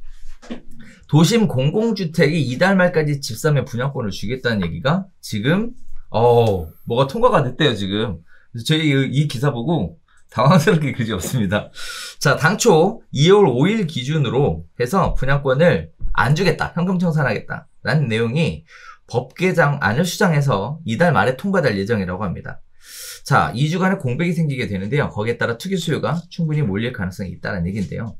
정부는요, 당초 투기 방지를 이유로 이사대책 발표 다음 날인 2월 5일 이후 공공주택 사업지 부동산을 매입한 사람에게는 분양권을 주지 않고 현금 청산만 받도록 했습니다. 자, 그래서 포인트가 공공주택 사업지라는 거예요. 이따가 다시 한번 이야기해 볼게요. 사업지가 어딘지도 모르는데 대책 발표일 이후에 집을 샀다는 이유만으로 현금 청산을 의무함에 따라서 선의의 피해자가 발생할 수 있다는 비판이 쏟아졌다라고 합니다. 별별 수다에서도 계속 얘기했었던 부분이죠. 정부는 이사대책 발표 이후 최근까지 전국의 46곳 약 4만 9천 채 규모의 공공주택 복합사업 후보지를 발표를 해왔어요. 자, 도심 공공주택 복합사업지에서 주택 우선 공급, 즉 분양권을 주지 않는 시점을 당초 2월 5일 이후에서 이달 말 이후로, 지금 이달 말 이후라면은 7월을 얘기하는 거죠. 6월까지는 되는 거니까. 늦추는 내용의 법 개정안이 15일 국회 국토교통위원회 법안심사소위원회에서 의결이 됐다고 합니다. 공공주택 사업 예상 지역을 전혀 모르는 시기에 분양권을 주지 않는 것이 재산권 침해라는 지적을 감안했다고 하는데요. 이미 사업 후보지가 46곳이 선정이 됐고요. 법안 처리까지 2주일가량 공백이 남아 있으니까 결국은 2주 동안에는 이 지역에 들어가도 된다. 즉 공백이 생겼다라는 얘기인데, 일단 첫 번째는 요즘 너무 복잡해서 도대체 뭐가 뭔지 모르겠습니다. 공공주택 사업이 도대체 뭔지. 자, 그다음에 또 하나는 이게 지금 오락가락하는 정책 때문에 이 서민들이 받는 스트레스도 지금 장난이 아니에요. 어떻게 보면 일부러 혼란을 주기 위해 고의적으로 이런 일을 했지 않았나? 라는 생각이 들 정도의 이야기인데요. 이 부분은 아직 시행된 건 없죠. 이제 시행하겠다는 거죠. 뭐 서민을 뭐하러 일부러 혼란 주려고 말을 왜 그렇게 해? 아, 그런 거예요? 네. 네. 그러니까 이게 그러니까 이사대책, 소위 말하는 3080 플러스 공공주도 공급 사업이라고 하는 거는 네네. 이제 2월 4일 발표를 했잖아요, 국토부에서. 그래서 얘기를 하면서 없던 걸 갑자기 끄집어냈는데 굉장히 파격적인 걸 얘기를 했어요. 맞아. 이제까지 민간이 하던 재개발 재건축 사업도 그냥 땅을 갖고 와라, 우리 공공이 대신 해줄게 하는 공공 직접 시행 정비 사업이라는 방식을 도시정비법 개정안에 집어넣어서 그 방식대로 재개발 재건축도 땅을 그냥 갖고 와서 우리가 직접 하는 사업을 하나 새로 도입할게, 그런 얘기가 있었고요. 이제까지 신도시 지을 때, 택지지구 지을 때 써왔던 공공주택특별법 이라고 하는 법에다 도심 공공주택 복합사업이라는 별도의 사업 방식을 3년간 한시적 시행하기 위해서 따로 만들어서, 이거는 그냥 재개발 방식도 아니고 그냥 우리가 공공주택 복합 사업을 하는 지구 지정을 해가지고 그냥 땅 우리가 수용해 갖고 와서 아파트 짓는 사업을 도심 안에서 하겠다. 이걸 통해서 앞으로 5년간 이만큼 수도권에 30만 그리고 전국적으로 85만 물량을 공급하겠다라고 얘기를 한 거예요. 그러니까 굉장히 공공이 주도적으로 나서서 국민의 땅을, 국가의 민간 땅을 갖고 와가지고 집을 짓겠다는 걸 발표를 한 거예요. 그러니까 이게 되게 공격적인 주택 공급 확보 대책으로서 얘기를 한 거죠. 근데 없던 걸 만들어냈기 때문에 없던 건 뭐냐면 하겠다라고 얘기를 하더라도 추진할 수 있는 법적 근거가 없으니까 그 법적 근거를 만들어야 돼요. 입법을 해야 된다는 얘기입니다. 그래서 그 입법이 어떻게 되느냐가 중요해요. 그러니까 입법을 앞으로 할 겁니다라고 얘기를 하면서 투기 방지책이라고 해서 뭘 집어넣냐면 우리가 2월 4일 날 오늘 이거 발표하는 거니까 내일 2월 5일부터 우리가 이 사업을 할 곳에 가서 집을 사시는 분들은 다 청산이에요. 사지 마세요. 이렇게 얘기를 해놓은 거거든요. 근데 그 당시에도 이게 되게 말이 많았죠. 야, 어디가 될 줄 알고 사지 마라. 이걸 어떻게 입법할 수 있을 거냐. 실제로 이제 그게 문제가 될 거라고 생각했는데 네네. 문제가 됐죠. 그래서 요번에 이제 얘기 나온 부분은 뭐냐면 그러니까 이게 입법안을 만들어 놓고 지금 이번에 이걸 6월 16일 날 국토부에서 보도자료를 냈어요. 내면서 이 지금 발표했었던 30810 플러스를 하기 위해서 법률 7개를 고쳐야 돼요. 7개를 고치는 건데 그 7개의 법률들 고치는 내용들이 이렇게 다 정리가 끝났다. 라고 하면서 내용을 발표한 거예요. 근데 요거 법률을 개정하는 데 있어서 전문가 자문을 받아봤더니 좀 문제 삼았던 부분들이 있어요. 그러니까 좀 전에 얘기했었던 지금 아니 2월 5일 기준으로 법은 만드는 거 법률 개정하는 건 한참 뒤인데 2월 5일 기준으로 해서 소급해가지고 분양 입주 자격을 안 주는 이런 게 말이 되냐. 소급에 문제가 있을 수도 있다라는 지적도 있었고 한편으로는 또 뭐가 있었냐면 도심 공공주택 복합사업 같은 경우는 지구 지정을 할 때 주민 10% 이상의 동의를 얻도록 법률을 만들겠다고 해서 네. 시범 사업하는 곳들도 실제로 물어봐서 10% 동의를 갖고 와서 지정했어요. 그랬더니 전문가가 지적을 하는 게 이거 10% 동의 받으려면 그 동네 주민들한테 물어보고 나서 받아야 될 거 아니야. 그러면 물어볼 때 그 동네 주민은 우리 동네 공공주택 복합사업 하는구나 알고 알게 되면 어떻게 돼요? 그 정보가 나가는 거잖아. 그렇죠. 그럼 이게 문제가 된다. 그래서 이번에 실제 법원에서는 10% 동의 안건을 삭제했어요. 그냥 막바로 지정하면 돼. 지정하고 나서 추후에 동의율만 갖추게 되겠다. 그러니까 굉장히 강력한 이런 안으로 만든 거죠. 3년 한시 법률이긴 하지만. 그래서 그런 내용을 그렇게 만들겠다고 했고요. 그리고 이제 지금 기사 제목은 뭐 이달 말까지 사면 분양 대상 될 수 있다. 이제 이런 얘기인데, 요게 이제 소위를 통과를 한 거고, 국회 본회의에 올라가서, 땅, 언제 시행, 받으면 이제 그날 기준으로 분양 자격 기준을 제한한 거예요. 그래서 지금 이제 말 그대로 어떻게 이 법률이 갈 거다 얘기했던 부분을 이제 입법을 하겠다는 거고, 입법하기 전에 밑단계가 다 지금 끝났으니까 이 얘기 보도자료를 낸 거고요.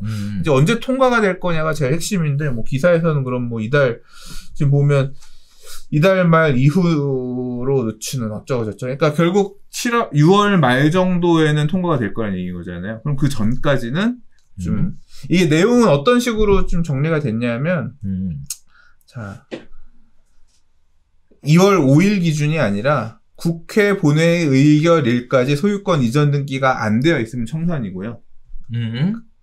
소유권 이전 등기를 완료하면, 그러니까 계약이 아니에요. 그렇죠. 예, 이게 만약에 6월 30일 날 통과가 됐어. 근데 6월 29일 날 접수 들어갔잖아요. 그건 인정이 안 된다. 소유 이전 등기 접수하면 그건 되는 거지. 접수하면 된다? 근데 소유권 이전 30일 날 통과가 됐는데 잔금 날이 예를 들어 7월 3일이야. 그래서 7월 3일 날 이전 등기 접수. 그럼 청산이야. 이게 이제 2월 5일에서 한참 뒤로 미뤄졌는데 지금 3, 4, 5, 6 한 4개월 이상 미뤄준 거잖아요. 그러니까 요 정도면 충분히 우리가 좀 약간 유예기간 안 준다고 거짓말 뻥카 치긴 했지만 유예 준 거 아니냐. 니들 뭐라고 할 수 없을 거다. 이제 좀 이렇게 법안 통과된 날짜 기준으로 해서 내일부터는 안 줘. 이렇게 된 거고. 좀 요게 제일 까다로운 게 신축빌라입니다. 그러니까 2월 4일 날 대책이 나왔잖아요. 근데 이제 신축빌라 분양받은 사람들이 조금 문제가 돼요. 아, 그래요? 예, 신축빌라들 같은 경우는 3개가 다 맞춰야 되는데 2월 4일 이전에 건축 허가를 이미 받은 빌라여야만 하고요. 2월 4일 이후에 건축 허가 받은 신축빌라는 또 자격이 안 되는 거야. 그리고 후보지 발표일 전에 분양계약 체결을 했음을 입증을 해야 되고 이게 후보지 발표는 날짜별로 있어요. 1차, 2차, 3차, 4차, 5차에서 지금 5번 발표했거든요. 네. 지구마다 다르지만 그래서 그 후보지 발표일 전에 분양계약을 체결한, 그러니까 발표 보고 가서 산 사람은 난 아니다. 발표 보고 가서 신축빌라 계약한 사람은 아니다. 사업지 후보지 내에 그 입증을 해야 되고, 그 다음에 지구 지정 전까지 소유권 이전도 넘어와야 되고, 뭐 요 세 가지를 다 맞춘 경우에만 뭐 신축빌라 받은 사람들은 분양 대상자가 된다고 해요.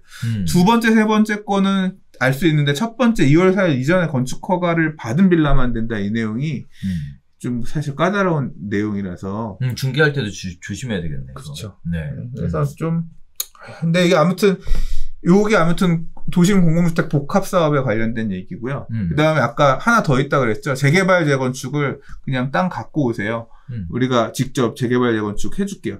공공 직접 시행 정비 사업. 네. 요 관련해서는 요번에 개정을 안 한대요. 아, 그래요? 네, 왜냐하면 지금 아까 재개발 재건축에서 조합원지 양도 제한 시점 빨리 하는 거 있잖아요. 네네. 그 안건도 같이 논의하기 위해서 공공 직접 시행 정비 사업, 직접 시행 정비 사업을 포함해서 같이 논의한다 그래서 이 안건은 추후에 다시 발표한다고 합니다. 그래서 이번 내용은 그 얘기예요. 복잡하다, 복잡해. 지금 공공주택 복합 사업에다가 공공 직접 시행 정비 사업에다가 뭐 이렇게 말은 엄청나게 긴데 말이 길면 길수록 복잡해지는 거 맞죠? 얘네는 네. 아무튼 이 도심 공공주택 복합 사업은 재개발이 아니고 그냥 택지 조성하는 사업을, 택지지구 지어서 아파트 짓는 사업을 도심 안에서 하는 건데, 공공주체가 하는 거고, 땅 다 뺏어가서, 땅 뺏어가가지고, 니들은 뺏어갈 때 아파트 받을 수 있는 자격 있는 사람, 없는 사람, 있는 사람, 없는 사람, 이렇게 해가지고 짓는 거예요. 지금 더 사서는 안 돼. 예, 뭐 지금 조금이라도 뭐 기회가 되지 않을까, 지금이라도 살 수 있지 않을까, 빨리 잔금 치러서 뭐 해보실 분들은 하셔도 되는데, 이 법률적인 판단을 잠깐 실기하셔서 날짜 놓치거나 하면, 그냥 내가 산 금액도 못 받고 땅값만 받고 나중에 나와야 된다. 조심하십시오. 네. 자, 그래서 우리가 그 예전에 수장님이랑 그런 얘기를 한 적이 있어요. 이사대책 발표하고 나서 뭐 빌라를 언제까지 주택을 언제까지 사도 되느냐 관련돼서 나중에 따로 기준일이 지정이 되는 거냐 그랬더니 이제 정부의 생각은 2월 4일 이후에 사는 모든 것이다. 이거 말이 되냐? 이런 얘기를 한 적이 있었거든요. 근데 역시나 말이 안 되니까 이렇게 바뀌더라고요. 그때 우리 그렇게도 얘기했어. 우리 저희 2017년에 그 파리 대책 나올 때에도 그런 식이었거든요. 대책 이후에 뭐 어떻게 하면 어쩐다라고 했지만 실질적으로 입법을 할 때 2017년 10월 24일 날 입법을 했고, 그러니까 파리 대책 기준으로 해서 재당첨 제한. 그래서 한 번 받은 사람은 5년 안에 투기가해지고 안 해서 못 받는다. 네. 뭐 이런 규제를 8월 2일 기준일 것처럼 얘기했지만 실제 그 입법은 2017년 10월 24일에 됐고 10월 24일 기준으로 해서 이제 그날 그 기준들을 얘기를 했었거든요. 그러니까. 네. 그래서 이제 뭐 물론 하겠다면 할 수도 있었겠지만 나중에 법원에서 다퉈야 될 문제지만 제가 이번에 또 깨달은 거 뭐냐면 입법이 언제 되느냐, 법 개정을 염두에 두고 하는 얘기냐, 아니면 법 개정 없이 하는 거냐에 따라서 이렇게 실제 시행일이 달라질 수 있다는 거를 미리 좀 깔고 가는 게 나을 것 같다. 이런 생각을 좀 하게 됐습니다. 아무튼 알면 알수록 복잡하면 복잡해질수록. 지금 제가 좀 전에 얘기했었던 재당첨 제한 부분은 제가 지금 잠깐 착각한 것 같아요. 그 부분은 일단은 나중에 제가 좀 더 다시 한번 잘 검토해 볼게요. 날짜가 아니야. 2017 나중에 또 해석이 바뀌면서 투기과열지구 안에서 된 거 따졌으니까 그 내용은 제가 잘못 말씀드린 것 같습니다. 오케이. 네, 그럴 수 있죠. 네. 네. 자, 그래서 그런 부분들이 들었어요. 그렇다 보니까 이제 어떻게 보면 이렇게 한다 그랬다가 나중에 실제 시행은 다르게 가니까 어떻게 보면 오히려 정부에서 말하는 정책이라는 것 자체를 그냥 고지고대로 믿기가 더 어려워지는 거 아닌가라는 생각이 들었고요. 사실 그런 차원에서 일부러 혼란 주기 위한 고의적이었다라는 생각을 했었다라고 개인적인 생각을 적어놨습니다. 자, 고의까지. 네. 자, 오늘 크게 5가지 이야기를 쭉 나눠봤는데 한 주 건너뛰는 바람에 오늘 내용이 조금 많았습니다. 많았고 우리 소장님 주전곡이 있었죠. 재건축 관련된 얘기도 있었고 그리고 요새 뭐 가장 관심을 많이 가지게 되는 3080 플러스 관련된 얘기도 오늘 소장님 깔끔하게 정리해 주셔서 우리 시청자분들께서 이해가 좀 많이 잘 되셨을 것 같아요. 자, 우리 시청자분들 지금 함께 하고 계시는데요. 지금 꽤 많은 분들이 들어와 계세요. 무려 200분 넘게 들어와 계시는데 오늘 얘기가 도움이 좀 되셨는지 모르겠습니다. 질문 있으시면, 네, 채팅창에 남겨주시면 저희가 질문을 드리는데, 네, 뭐 다들 하고 계시고, 네, 질문이 없으시는 거 보면 소장님 설명을 잘 하신 것 같아요. 자, 여기까지 하면 될 것 같습니다. 요새 백신 관련해서 얘기들이 많은데 일단 소장님은 딱 한 방 맞으셨으니까 당분간 좀 마음은 편안하시겠다. 좀 안심됩니다. 네. 그러니까 그런 생각도 좀 들고요. 저도 예약을 열심히 누르고 있으나 정말 저보다 손이 빠른 분들이 굉장히 많고 이제 노안인 분들은 일단 글씨를 판독하는데 시간이 걸리는 순간에 다 뺏기더라고요.